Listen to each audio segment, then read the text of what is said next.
Hello, everyone. Welcome to our first episode of 2026.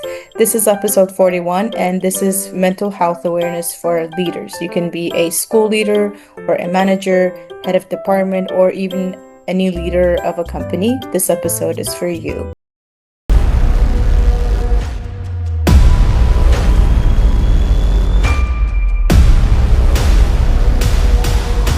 Most leaders are taught that vulnerability is a liability. In reality, the pressure to appear unshakable is often what leads to burnout, isolation, and strategic failure.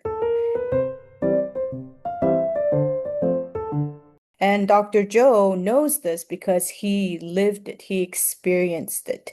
Dr. Joe is a seasoned strategic consultant, passionate mental health advocate, former CEO, experienced university vice president with over 2 decades of leadership experience. Now you know he knows what he's talking about. So thank you for tuning in. I'm your host, Baika, and this is Global Educators.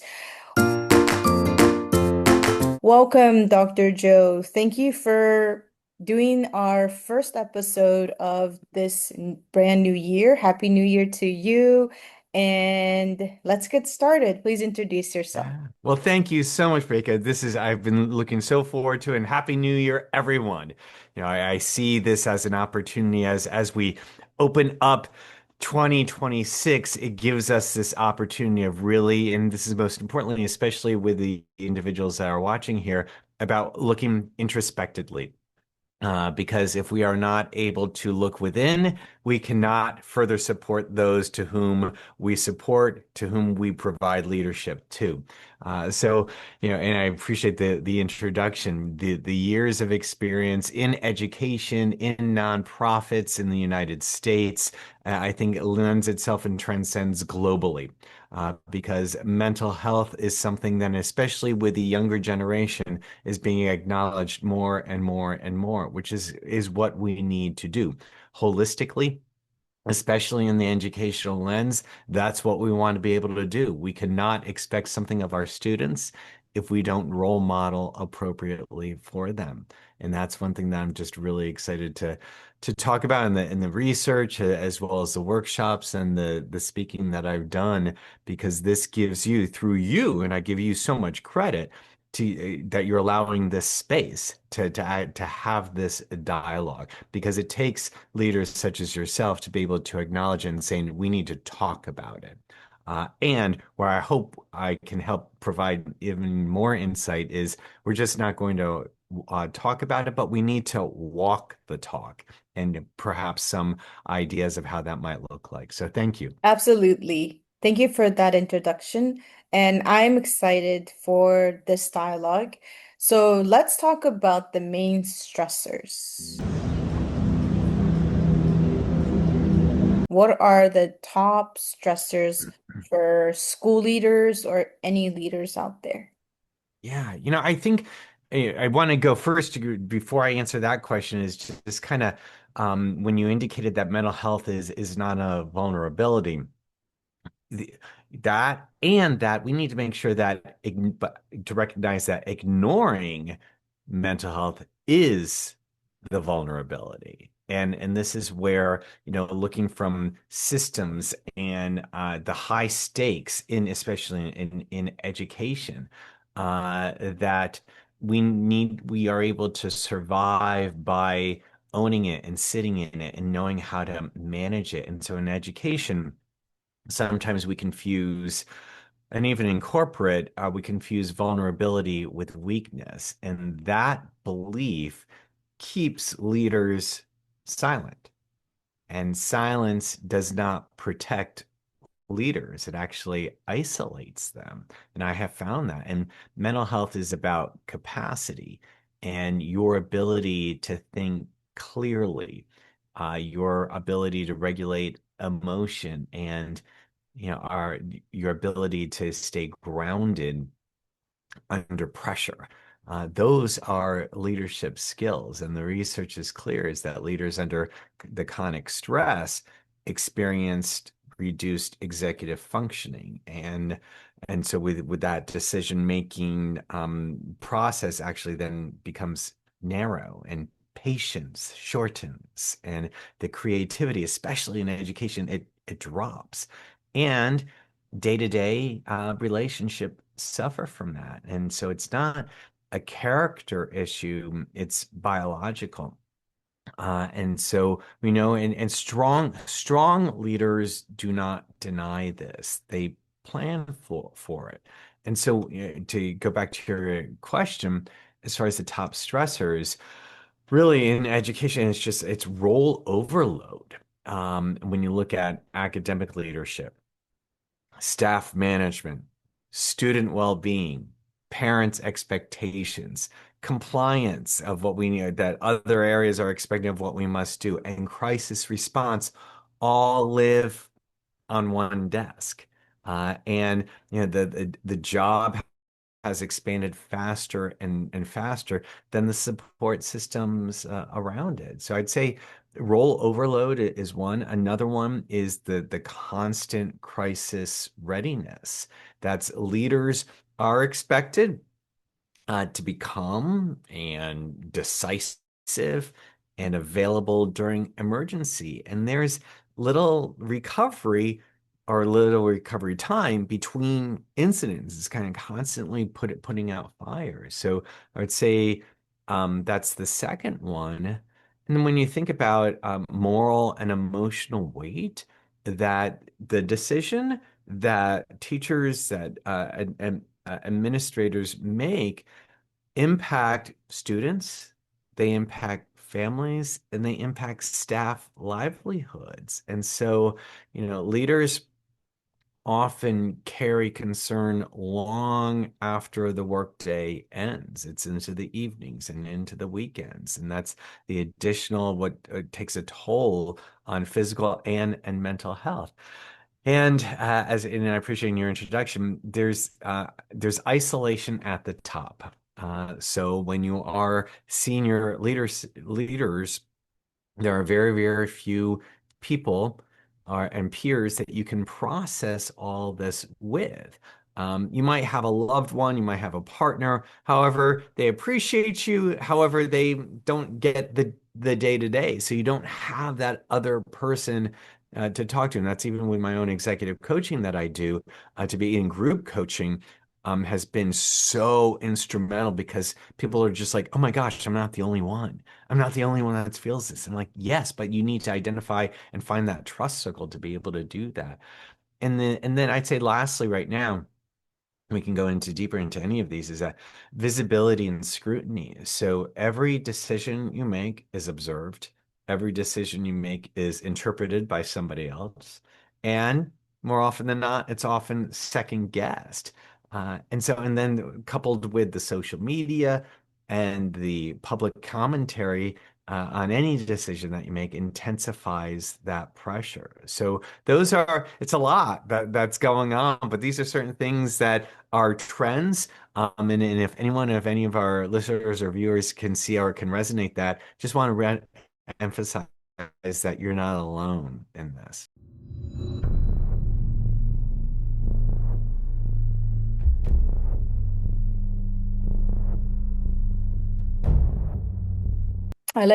So it's isolation, there's visibility, scrutiny. So those are, uh, do you think Mhm. it's different than normal employee would experience? Would a normal employee experience these type of loads, or is it just a leadership? Yeah, and I think it all depends on what our role responsibilities are, because when you look at employees, what's really important as a entry level manager, middle manager, is that an employee brings with them their life to the office, to the classroom, whatever that is. So, and that's all of us, that we're bringing our lives to work, and we can't. One doesn't easily compartmentalize of, oh, that's there and that's over here. And so that's kind of where it's a compilation and a compounding effect Mhm. that happens, whereby so you have your employees that are bringing in their own personal lives, and then as a manager and a senior lead, it scales up more and more and more. So this is kind of where, I personally lead through a trauma-informed lens, meaning that I try to recognize that even if someone is has an off-putting comment during a meeting, or their physical or their nonverbals and their cues are just not exactly the positive, I try to think about something's going on in their life that is causing this, as opposed or a reaction that they might have had. And I have found that leaders don't necessarily think about that. And I think that's a key, I hope a key takeaway, that more and more research can be done, and it has been done by, for I think, individually, about that trauma-informed lens. So to go back to you as far as that burnout, it it definitely, it's case by case by case. Everyone will go through it. It's more or less, and even I have found when it was a clinical evaluation for me that they told me you are burnt out. So there's that denial as well, that even what you were saying too is that, well, I didn't think I was burnt out and so forth. And it's more or less that um because mental health is linked to physical health, and vice versa. And so kind of that exhaustion, or really it's exhausting, or so tired I can't sleep, is that sort of thing, is these are physical examples that are to impart mental health in leading to that burnout. So it's more or less of understanding as far as what do I need to learn more about my own physical reactions, my own body, breath work. There's so many different things, because that helps with mental health and physical health. So that's a long response to your answer. But that's why I firmly believe that it's scalable. Everyone goes through it. It's more or less as to the magnitude of it as well. Do you think the higher the responsibility is, does that come with higher level of stress? Yes, absolutely. And that's because of, again, my opening comments too, as well, is that the magnitude of the decision making and the scrutiny to which that people will always question you, will always think that you're not making the right decision. And you need to have your team that is supporting you. However, you don't need to have yes people all the time, because that will even worsen the situation.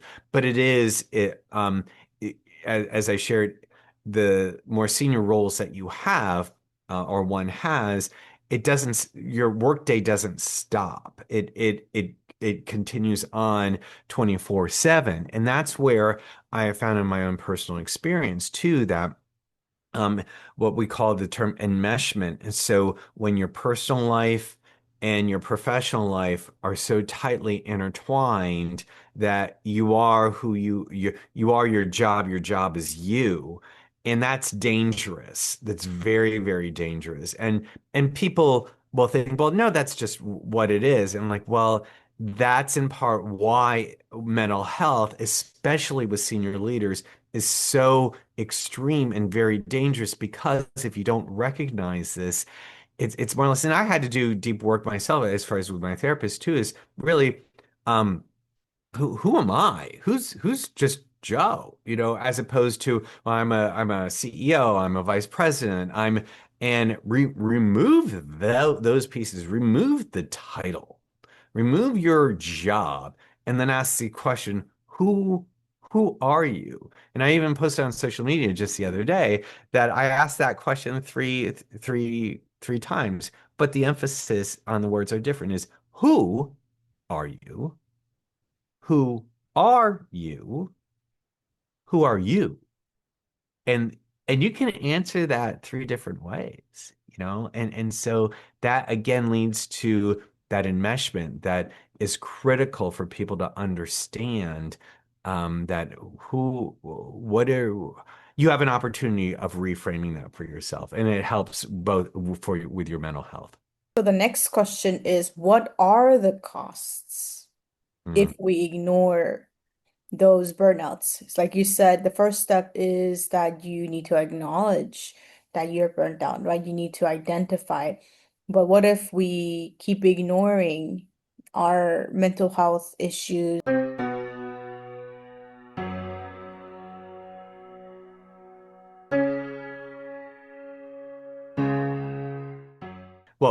I think right off out of the gate is that one's health, physical health declines. That's a significant cost. And those signs are, which I've already kind of indicated here, but the sleep deprivation or sleep disruption, chronic stress, the irritability, and then therefore with all of those, there's reduced focus. So you are not 100% there. And so it ends up becoming then performance issues because of all this stress or and anxiety and such.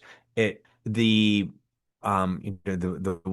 book of the body knows the score is so important for one to be able to read, to recognize that all of this is holistic. One begets the other. It's a one causes another thing, from mental health to body and such. And so performance issues, and because they're not personal flaws, then I'd say that decision quality erodes, that your fatigue, because you're so tired, that then narrows thinking. That's a biological fact, that fatigue narrows thinking. And that, leaders default then to short-term fixes instead of strategic solutions. So it's kind of like putting out the fires and such, and that's where you need to slow down, take the time and think, let's just not only try to put out this fire, but is this something systemic that we need to think long term from? And because of the burnout and such, you're not able to get there because you don't have the capacity to, because it's being enmeshed with other things.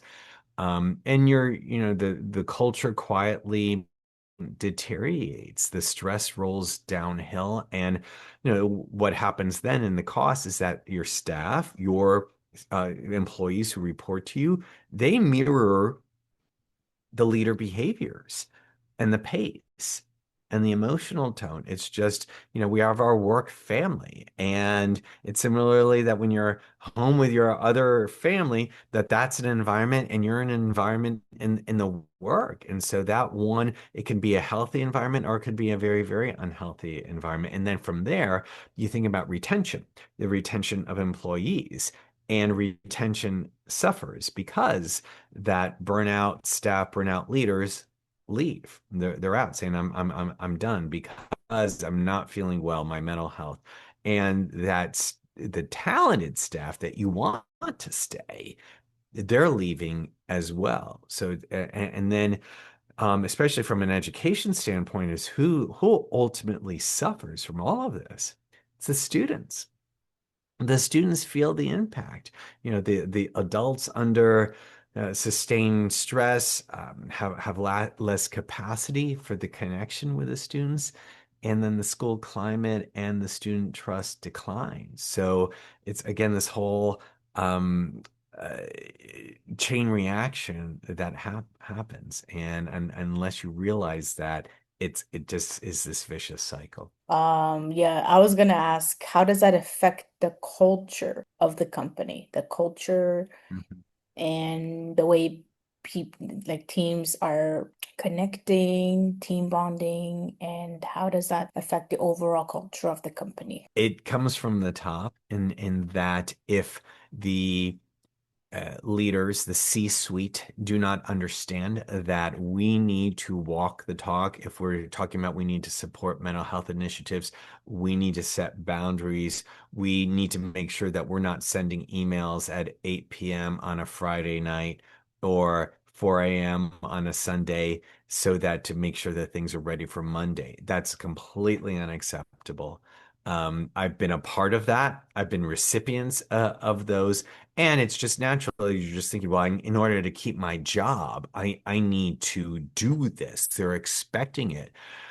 And then when you look at the totality of what does that get you? It gets you burnout. It gets you exhausted. It gets you more sick days, because this is the national data of so many different research studies that indicate that mental health is the number one issue, and with stress and burnout, anxiety and depression, that causes employees to take more sick time.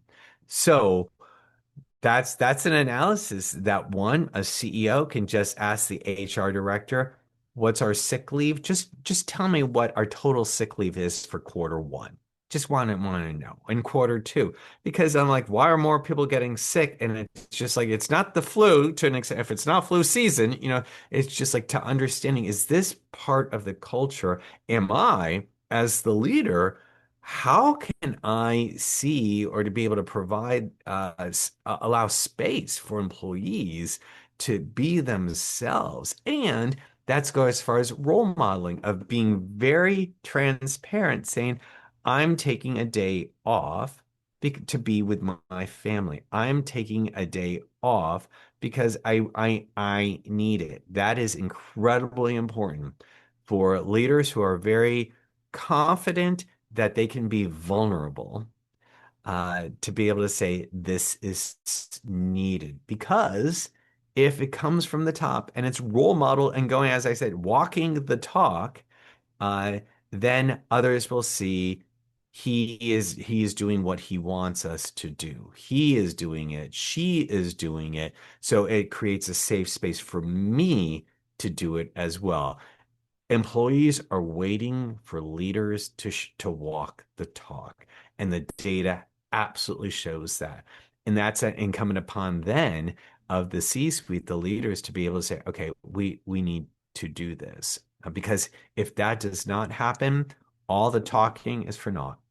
I want to talk about how leaders, if anyone, if any leaders here listening, if they're burnt out or if they're struggling with mental health, what are some ways that they can calm their nervous system and take care of themselves?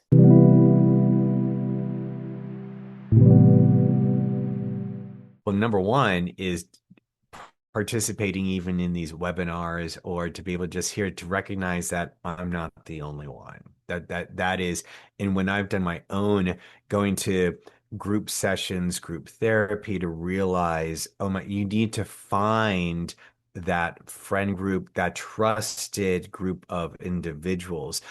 Because the besides COVID being the global pandemic, and it is by our Surgeon General a few years ago in the United States indicated that the most current pandemic is loneliness.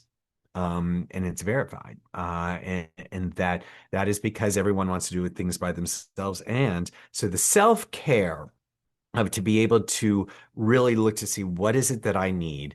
There is that analogy of when you're flying, and you have a flight attendant in the preparation, they say in case of an emergency, you need to put that air mask on you first, and then put that air mask on the person that's with you. That's what needs to happen with self-care, is that we want to help others all the time. However, we feel as though we shouldn't be looking upon ourselves to be able to look at that self-care. And so that is where we need to put the air mask on ourselves first. So with that, it's not an indulgence, that it's leadership maintenance. That's what needs to happen. And when we think about actually, your nighttime routine for sleep, there is such a correlation of stress and sleep and burnout, and to be able to know I need to keep that routine of when I go to bed. And so that's as far as sleep. It is the movement. Keep the body moving. You don't need to be a high powered athlete. It is, and our lives have, for some, have become very sedentary. And so how do you, and I think that was one thing that got me through COVID, was that I refused to just sit and do everything virtual, or at least I just need to keep moving, because I could just see what was going to happen if all of a sudden we just stay within a house and do absolutely nothing. And so that's kind of where, from sleep as well as movement.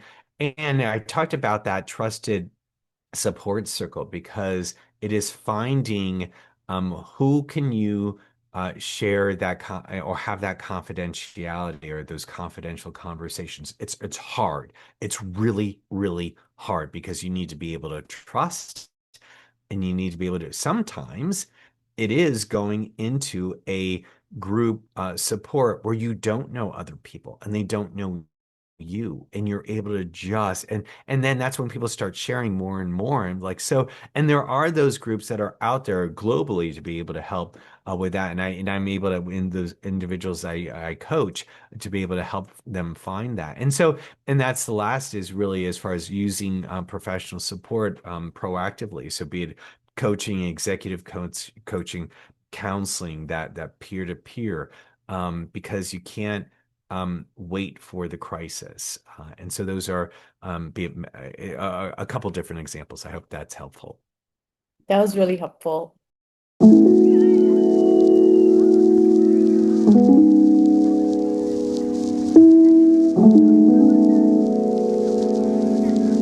A clinical evaluation.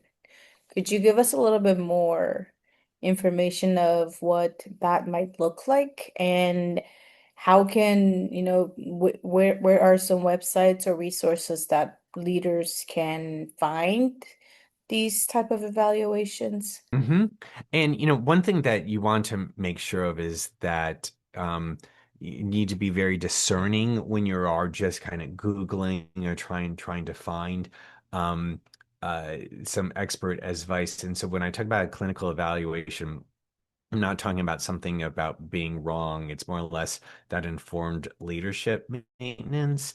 And so a couple different things. You have licensed mental health clinicians. And so, that's even going to psychology.org allows for you, depending upon where you are in the world, to be able to say, where are their licensed professionals?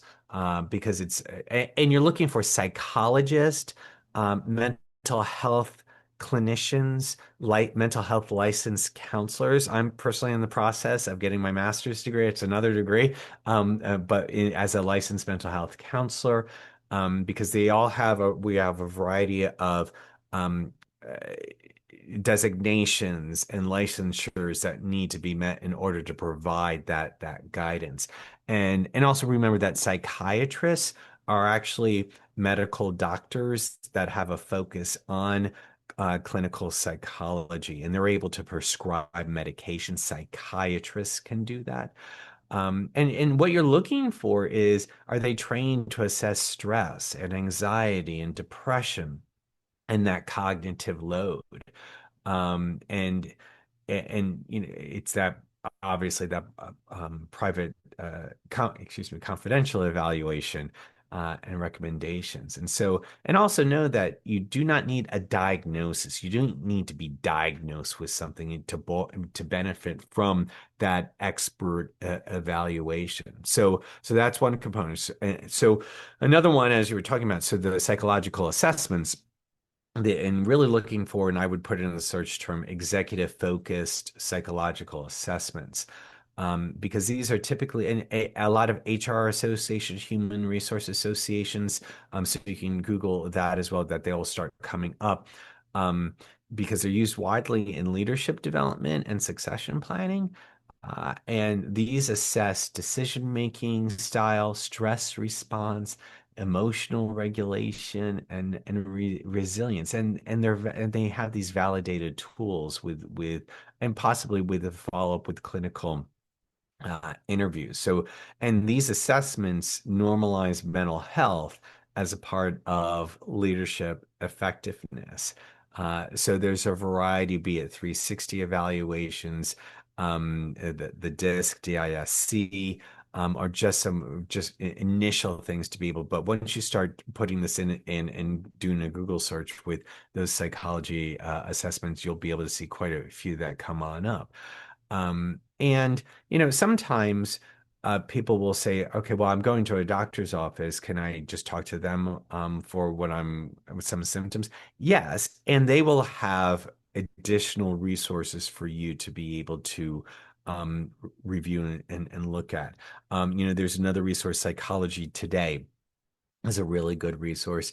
From the United States, there's the American Psychology Association, as well as the American Counseling Association, that are variety. And I think this can go transcends transfers globally as far as what associations, because there's international associations as well. Um, and there are executive coaches with clinical collaboration. So, and that's in part what I do as well, as far as really having and this is more or less to allow the conversation to be able to have an unbiased individual that has years of experience to be able to provide you with additional skills and through an assessment and skill sets, skill development, to be able to test some things that might be beneficial. And so, at the end of the day, when we think about clinical evaluation, it's not about labels. It's about clarity. It's about knowing what supports your best thinking. And it's about staying effective over time, just not the short term. And often say this to leaders, is that you would never run a school without audited finances. You should not run a school without understanding your mental operating system. And so clinical evaluation is not a failure point, it's a leadership asset. There was one line that really caught my attention. It was, "The next pandemic is loneliness." How Mhm. do you think our generation or previous generations, how did we create this pandemic?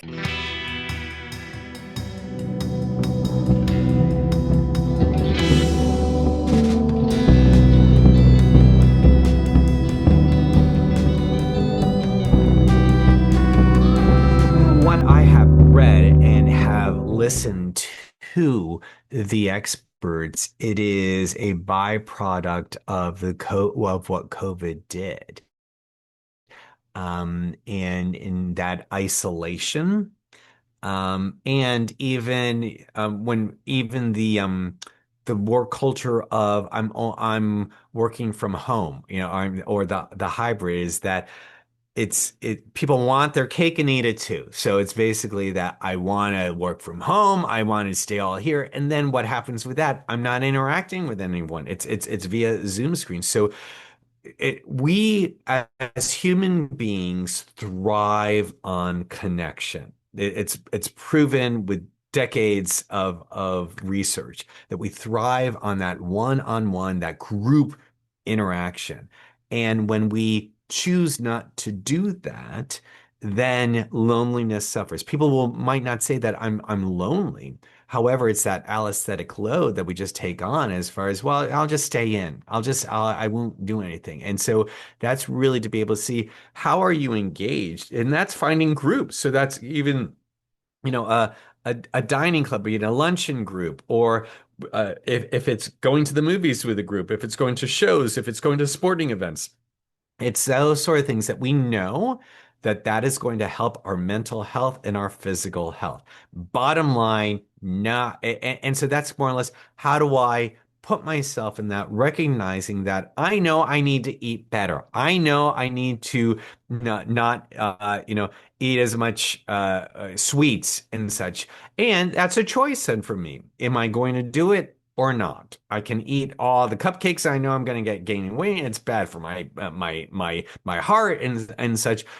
Or I can say, no, I gotta make a very concerted decision. It's on me. Similarly, I need to find my people. And that's really what I talk and I coach through a variety of leaders, to be able to say, you need to find whoever your people are. If it's a religious group, if it's a sporting group, if it's a gaming club, who are your people? I know for me, my avocation as well is singing. I sing in professional. I have found in my entire life that singing in professional ensembles gives me, for my mental health, amazing mental health, and I enjoy making music with other people. So wherever I've been, if I'm on a consulting contract for a couple of months in a particular location, I seek out an ensemble that I can be a part of. I'm getting to know the area, I get to know people, and I get to sing. And so I just know that about myself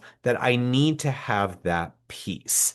And that again holistically, and then physically, sidebar, people really don't know this, but when uh, physically for our stressor, there's a nerve in our body called the vagus nerve. And it goes from here all the way down to our body. When it's stimulated, it actually helps de-stress.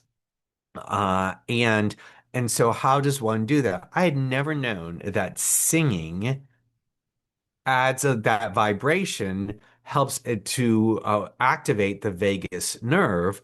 And that's in part, I'm like, well, look at that. That's part of health and mental health and physical health. I had no idea about this until I started doing more research. I'm like, because there was a time when I was going through some major stressful situations and suicidation and such that I was not singing. And I'm like, that was a factor. That besides the burnout and the career and such, I'm like, that was another piece that I wasn't doing. And I'm like, I'm never gonna let that happen again. I will always make sure that I'm gonna find something that allows me to do that. Similarly, if people, just like if they were very much into sports and they don't want to do it anymore, it doesn't mean again we have to be as active as we were in our teen years and in our 20s and such. No, but it's more or less recognizing movement helps, your hobbies help. So that's what I think is incredibly important. Do you have any advice for people who are horrible singers? Oh, no, it's like fine. No, yeah. Well, if you enjoy it, you can. It just doesn't matter. Just don't sing with other people. It's more or less. It's Sing more, it or find a alone. group that, find a group that we're horrible singers. However, we just enjoy being together. I'm like, it is finding that group, and the group means finding two or three other people. That's just like we just got to do it. We got right now. Where I'm consulting that it's a very very large one building and it's winter and it's very cold. However, that the building and it's a rectangle that if you go around inside of the two of the floors, which is very large corridors, that if you go around it 4 times, it's 1 mile. And I'm like, and when I'm like, so do we have a walking club? What is this? Because it doesn't matter if it's 10 degrees or if it's 90 degrees, you can still have this walking club going around and socializing and we don't talk about work with, and they're like, we need to do this. I'm like, there you go. It just, how do we find an opportunity where people are just able to have a conversation just to talk. And that kind of thing leads back that loneliness is when you don't talk to anybody, when it's just day to day and that's where we have it upon ourselves as peers within a work environment and leaders within a work environment of challenging people saying we're going to come together.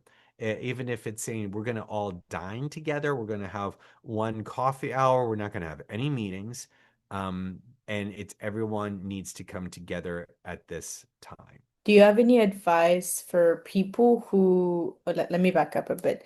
I feel like for the young generations, I'm not sure if I don't have an actual statistics, but I feel like for a lot of young people, Gen Zs or Gen As, their dream job is to work from home.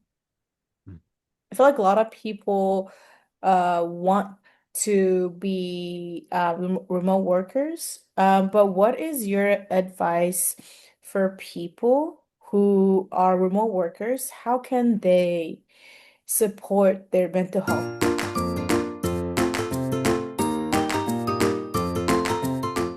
That is what it definitely appears to be. Oh, this is the best deal to be able to kind of just be at home and such. And there's pros and cons to it. And I do think the con is that how are you growing as an individual? Because my own personal philosophy is that we were put on this earth for a purpose, for the greater good. And besides yourself and how you're making a living and such like that, how are you paying it forward? And how are you learning? And from that, it's by having conversations. How are you active then if you're going to be working from home, how are you active in your community? Okay. So if you fine, you can do that, can work from your job. However, how then, and this leads to the mental health, the holistic. Well, I don't say that there's balance of work-life balance. I say that it's work-life harmony. I firmly believe that it's more or less how we go throughout the day. We might work a little bit more one day, balance with life on the other, but it's just all of that together. And so, how are you engaged with your community? Are you volunteering? Are you becoming active with city or town government or any or nonprofits? So it's all these different components because you need to have that interaction. You need to be able to provide value because everyone everyone has that ability. You're smart. You're able to give uh, to make the community better than what you are coming in at it because others that have gone before you have done that for you. And so that's my own personal philosophy. And in part that no matter where I've lived, I always have tried to become very engaged with the community at some level. And so that's what I firmly believe that you might continue having burnout if you do nothing but stay at home and work from home and go shopping when you need to, and that is it. And I will say, yes, absolutely. It'll be horrible. It will absolutely be horrible. You can control that. But you need to be an active participant in your own personal growth. Recently got interviewed for a amazing podcast, and one of the question was, how did you know you were burnt out? And my answer was when simple tasks became extremely hard, or things that used to excite me didn't excite me anymore. If you were ever burnt out, what were your signs, and when did you know that you were burnt out? I did not know I was burnt out until I was clinically diagnosed with depression. And because I felt that that's not me. I'm not depressed.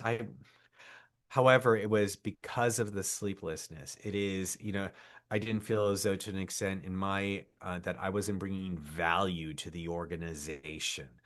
That all my years of experience, I only had was one person that did this that just really threw me completely as just saying, you're not really bringing any value. And that just got into my head.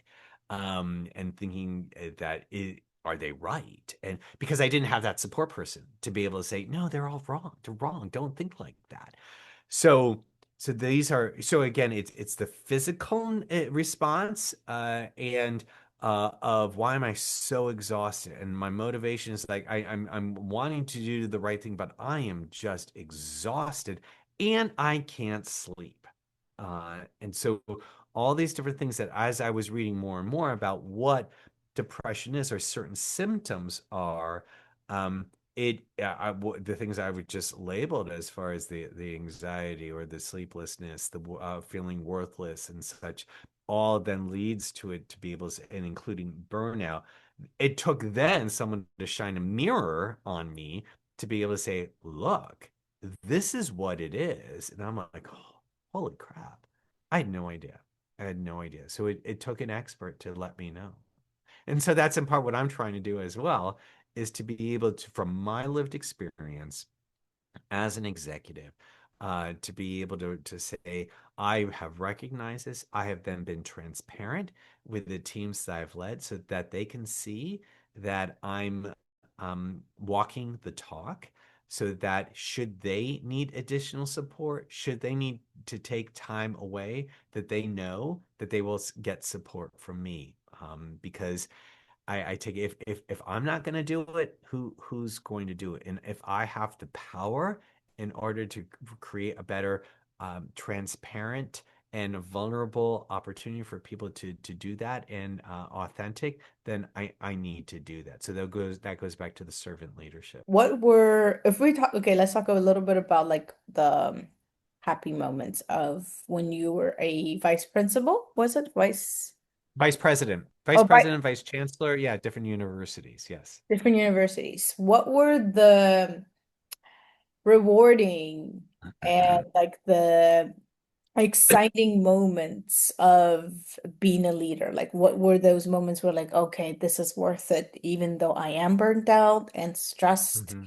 What are those maybe memories that you cherish?